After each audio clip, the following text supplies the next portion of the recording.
with the thing with the Vancouver is funny because like there was a couple people on Twitter and wherever saying that I didn't want to sign or anything, and it truly wasn't that.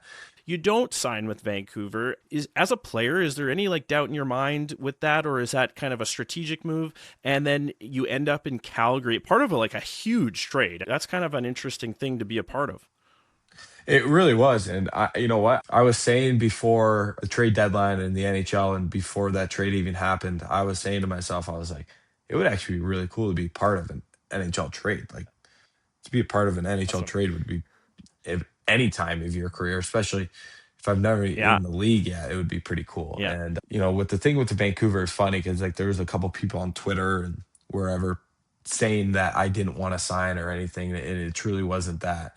It was just because I was a late birth and things behind the scenes, like with me sliding a year, it just wouldn't have worked out. So and we just didn't like that part of it. So it wasn't that I didn't want to sign with Vancouver.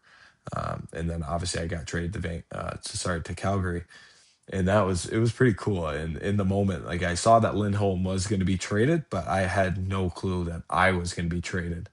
And then even my agent called me that day, and he's like, "Hey, just keep your phone on you." And I'm like, "Am I a part of that deal?" And he's like, "I have no clue, but you just got to keep it on." And then about a minute later, um, Patrick Alvine of Vancouver texted me if I could call him. And I was like, "Oh wow, this is really happening."